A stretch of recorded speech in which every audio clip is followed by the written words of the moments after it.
Chapter 3. All is illusionary, all is only consciousness, the worship of the attributeless. I shall continue further with what was told by the Supreme Shiva. The various beings and worlds are illusionary. Existence and non-existence are illusionary. Creation, sustenance, and dissolution are illusionary. Widespread enjoyment and attachments are illusionary. The senses and such others are illusionary. Brahma is illusionary. The Vedas and other scriptures are illusionary. All words are illusionary. The Supreme Brahman, the mass of bliss, is the only reality. The variety of woes and wealth are illusionary. The wonderful home and property are illusionary. Worthy guru and disciple are illusionary. The qualities good and bad are illusionary. Exit and entrance are illusionary. The closed and the open are illusionary. Numbers are illusionary. Any sentence and any meaning are illusionary. The here and the hereafter are illusionary. Fear is illusionary. The unsullied Supreme Brahman is the only reality. The Puranas and Itihasas, legendary lore and epics that are cited are illusionary. Cause and effect are illusionary. Ishvara, the Lord, is illusionary. The expansive world is illusionary. Living beings are illusionary. Bondage, liberation, happiness, and sorrow are all illusionary. Gods and demons are illusionary. Meditation is illusionary. Pure mind and words are illusionary. The direct and the indirect meanings are illusionary. The Supreme Brahman of the nature of consciousness is the only reality. The objects apprehended by knowledge are illusionary. The objects reflected upon by intelligence are illusionary. The objects thought of by the mind are illusionary. The objects described by words are illusionary. The objects that relate to the senses are illusionary. The objects that can be pointed out as these are illusionary. All objects that extend as opposite pairs are illusionary. The speckless Supreme Brahman is the only reality. The ear and the sound it hears are illusionary. The sensitive skin and the touch it feels are illusionary. The eye and the form it sees are illusionary. The tongue and the taste it feels are illusionary. The nose and the scent it smells are illusionary. Oblations and the gods they propitiate are illusionary. Gotra, lineage, sutra, religious canon, and claim are all illusionary. The defectless Supreme Brahman is the only reality. Various things such as this and that or anything else are illusionary. I, you, and others are all spoken of, that are spoken of are all illusionary. What is thought of as here and elsewhere are all illusionary. All kinds of practices and sacred rituals are illusionary. All things in this all-embracing world are illusionary. Even a cause for all this universe is totally illusionary. All that appear as the seen are all illusionary. The Supreme Brahman, the seer, is the only reality. The concept of the entire moving and unmoving is illusionary. The concept of the differentiation among all is illusionary. The concept of an integral whole is illusionary. The concept that the integral whole is a misconceived notion is illusionary. The cause of the entire world, Brahma, is illusionary. The sustainer of all, Hari, is illusionary. The destroyer of the world, Hara, is illusionary. The undivided Supreme Brahman is the only reality. Penance and prayers are illusionary. Holy waters are illusionary. The study of the Vedas is illusionary. The Homa, sacrifices, are illusionary. Worship of Shiva and others is illusionary. Mantras, mystic formulas are illusionary. The various castes and orders of life are illusionary. Auspicious satsang and such are illusionary. The succession of time, such as past and others, are illusionary. All these valueless worldly appearances are illusionary. The imperishable Supreme Brahman is the only reality. Pure soul, the various appearances that are seen do not really exist at all. Understand that any appearance arising out of Maya, delusion, is benumbing illusion. Further, I shall give you the sacred definition as told by the Supreme Shiva in the way you can understand. All the world, individual and the Supreme are ever only the Supreme Brahman of the nature of pure knowledge. Ignorance, which is of the nature of darkness and all its differentiation, the mind that creates duality and all its differentiation, the spreading world and all its differentiation, the macrocosm of a million galaxy and all its differentiation, the triads of world and such and all its differentiation, the various qualities, defects, and all their modifications are all the words of the Guru, who is the embodiment of grace.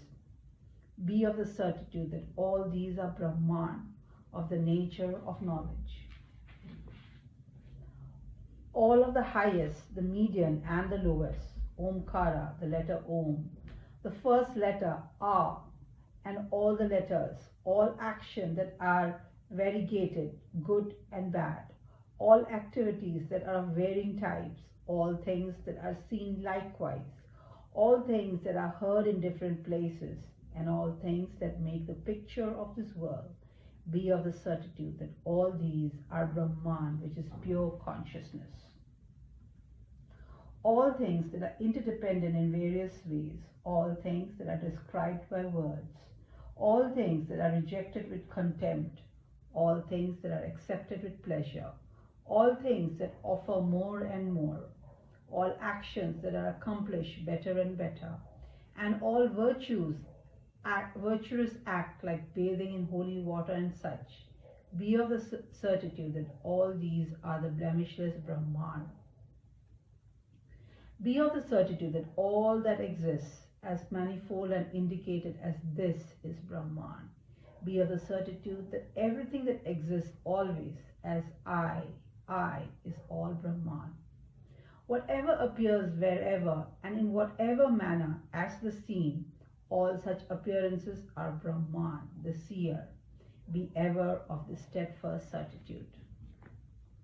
Here further the highly sacred and wonderful definition that was given to me by the Lord Ishvara on the exalted Kailasha mountain, which I shall now give for the benefit of all. All that which appears as differentiated is ever of the nature of differenceless consciousness alone. The nature of that extolled consciousness which alone is the nature of the indivisible Supreme Brahman. What is thought of here as I is only consciousness. What is seen as this is only consciousness. The conditioning of pure consciousness is also only consciousness. The world as it appears is only consciousness. What is pointed out therein as you and I are also only consciousness. Space, air, and fire are all only consciousness. Water and earth are also only consciousness. All the five gods are only consciousness. The past and the future are only consciousness. The present is only consciousness. The matter that undergoes mutation is only consciousness. The qualities that are described are only consciousness. The knower and the knowledge are only consciousness. The knowledge and what is known by it are also only consciousness. The beginning and the end are also only consciousness. The big and the small are also only consciousness. Words in all their variety are only consciousness.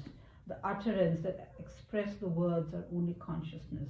What appears as various groups is only consciousness. What follows these appearances is only consciousness. The most intense desire is only consciousness. The aversion for what was desired is only consciousness. What is denoted by here and elsewhere is only consciousness. All non-existence and all existence are only consciousness. Brahma, the maker of the manifold, is only consciousness. Vishnu, the sustainer, is only consciousness. Hara, the destroyer, is only consciousness. All the gods, demons, and men are only consciousness. All the wandering animal creation is only consciousness. All the world, moving and stationary, is only consciousness. The guru who leads and the disciple are only consciousness. The father and the sons and others are only consciousness. The seen and the seer are only consciousness. The knowledge and the knowable are only consciousness. The fixed and the changing are only consciousness. The gross and the supple bodies are only consciousness. The casual body is also only consciousness. Maya, illusion, and Mahat, projected light of absolute consciousness, are also only consciousness. The embodied and the disembodied are only consciousness. Action and cause are all only consciousness. The Vedas and Vedanta are only consciousness. Duality and non-duality are only consciousness. Directions and the directionless are only consciousness. The guardians of the directions are only consciousness. Pot and cloth and other such analogies are only consciousness. Various interactions that are seen are all only consciousness. Name and form are all only consciousness. All objects are only consciousness. Various beings are only consciousness. The expanding worlds are only consciousness. The various prana, vital air, that move about are only consciousness. The wavering faculties are only consciousness. The several sheaths are only consciousness. The good and bad merits due to action are only consciousness. The changing living beings are only consciousness. Everything ever is only consciousness. The permanent that is fixed is only consciousness. The impermanent that is unsteady is only consciousness. The truth which is exalted is only consciousness. The non-truth which should be shunned is only consciousness. The steady substratum is only consciousness. The fickle superimposition is only consciousness. Various kind of happiness and sorrows are only consciousness. All objects that are differentiated are only consciousness. The fourfold requisites for spiritual practice are only consciousness. The changeless liberation is also only consciousness. What has become modified into multiplicity is only consciousness. What the Vedas proclaim is only consciousness. What the rare scriptures reveal is only consciousness. What is reached and what is beyond reach are only consciousness. Whatever exists, wherever and however, is only consciousness. Except for consciousness, there is no bondage. Except for consciousness, there is no liberation. Except for consciousness, there is no individual. Except for consciousness, there is no Lord. Except for consciousness, there is no world. Except for consciousness, there is not an atom. Whatever is consciousness will now here be destroyed. It is of the nature of the Supreme Brahman. This word proclaimed by Shankara is the truth, the truth. Doubt there is none. I asseverate this touching the protecting feet of the exalted Supreme Shiva. This is the meaning proclaimed in all the parts of the Vedas. Of this there is no doubt. Whoever hears this once lovingly will become the Supreme Brahman, which is the One. By study of the Upanishads with devotion, by offering the devotees of Parama Shiva, Supreme Shiva, by worship of the perfectly full Supreme Shiva in the form of defectless divine Linga, by stay in the widespread holy Shiva centers, by various other prescribed regulation, the grace of the Supreme Shiva, Brahman, shall pour forth, and the indivisible infinite knowledge of the Self will dawn. How is one to invoke for worship in a fixed place the Supreme Shiva, who is of the nature of Spuranas, flashing, sparkling, breaking forth, vibrating. How is one to offer a seed to the Supreme Shiva, who is the substratum of everything? How is one to offer water for washing the feet and other honors to the already pure one? How is one to bathe the self-abiding one who cannot be wetted by anything? How is one to cover with an offering of cloth the Supreme One who is all pervasive and cloth only in space? How is one to put across the sacred thread for the one who is beyond all prescribed caste and orders of life? How is one to adorn with shining ornament the incorporeal, undifferentiated one? How is one to anoint with sweet-smelling sandal paste the one with no connections or attachment? How is one to worship with fragrant flowers the one who is devoid of any vasana, scent of anamnesis tendency? How is one to offer with love, incense and light to the one who is noseless and is self-illumined? How is one to offer food to the one who is reality, is immersed in bliss? How is one to offer betel to the one who himself indeed delights all the worlds? How is one to offer all other honors? How is one to offer the camphor light to the luminous consciousness that reveals fire as such other lights? How is one to circumambulate around the endless one? How is one to fall in full prostration in front of the ever non-dual one? How is one to praise with words the one who is beyond the reach of mind and words? How is one to release this usual abode after worship, the one who pervades everything internal and external? Though such external worship with all these honors is inappropriate for the Lord, listen, son, with attention and interest to the worship of the changeless Shambhu, bestower of happiness, existence, knowledge, bliss. By internal bhavana, conviction as expounded in the knowledgeable Vedanta text. The conviction that there is no such thing as Maya and that I remain as a delusionless Supreme Shiva. In the Avahana invocation, the conviction that I am the Supreme Shiva, changeless and abiding in himself, in the offering of a spotless asana. The conviction that I am not affected by good or bad accretions, consequent on connections of the mind, is the offering of water for padya, the washing of the feet. Renunciation of the long-standing, widespread and fickle avidya, ignorance, is the respectful libation to the linga of the self. The conviction that all will drink of the drop of the unimpeded shower of the bliss that is the Supreme Shiva is the offering of achamana, a sip of water. Here further on, the mode of performing abhisheka, the ablution.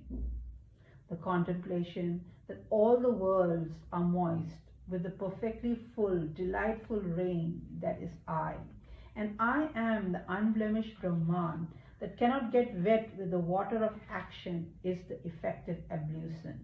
The determination that I am the perfect fullness that cannot be covered in the least by anything else, is the appropriate offering of a garment to the linga, symbol of Shiva, of the Supreme Self.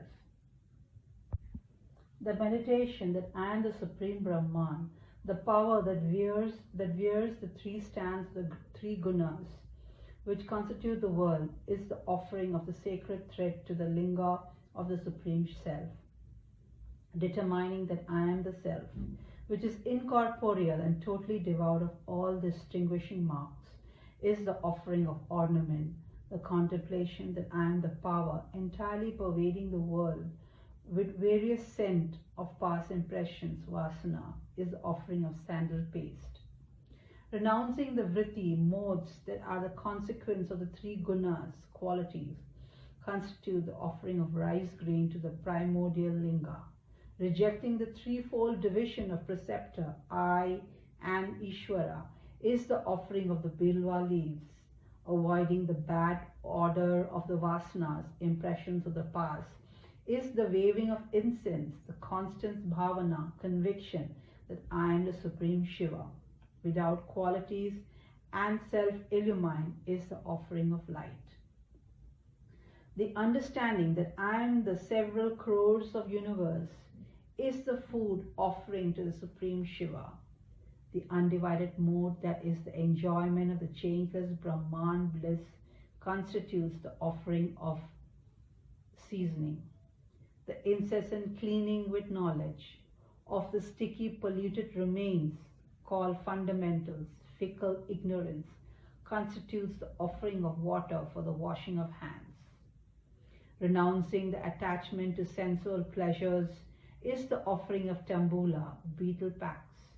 The pure knowledge of Brahman, which dispels the darkness of ignorance, is the glowing camphor offering. The perception that all that appears as multiplicity is the one Brahman is the offering of pure flower garland. O pure one, to the Supreme Shiva Linga, the mass of bliss. The contemplation that I am perfectly full, blissful self is the scattering of flowers in worship. The contemplation that the universe with its myriad activities revolves around me constitute the prescribed circumambulation. The contemplation that all will ever bow to me, and I shall never bow to anyone, ever constitute the bow to the great linga of the self. The thought that there is no trace of name or form in me, who am the universe, constitute the singing of exalted names, which is prescribed feature of the worship of the Supreme. The contemplation that there is no need for any deed for me in this world constitute other honors to be extended in worship by the mind. The absorption in meditation, rid of all delusion of the mind and distraction, constitute the release of the linga, the Supreme Shiva without paths, back to the usual abode. One who thus performed this pure worship, even once as told in Vedanta, will remove vasana, past impression, tendencies, and all ajanas, ignorance and sorrow, and attain the great bliss of liberation. The Lord, in His compassion, will bestow knowledge and liberation, gradually, step by step, even to those who do not have the due capacity to perform worship as now explained, and who perform external worship with love to the Supreme Shiva in accordance with the prescribed rituals on images and the like. Suta, who is ever all-knowing, told all the great sages that Skanda, in his endless compassion, expounded to Jaksiv Sabya how the sage Ribhu lovingly explained to Nidaga the definition of the supreme principle in the same manner that the Supreme Shiva in his graciousness taught. It is the limitless form of the spotless Ishvara, the Lord, in a state of joyous dance that explains here that the apparent variegated multiplicity is only an illusion, confers the enlightenment that the substratum of this unreality is only knowledge, and gives the procedure of performance of this worship of the attributeless in the mind.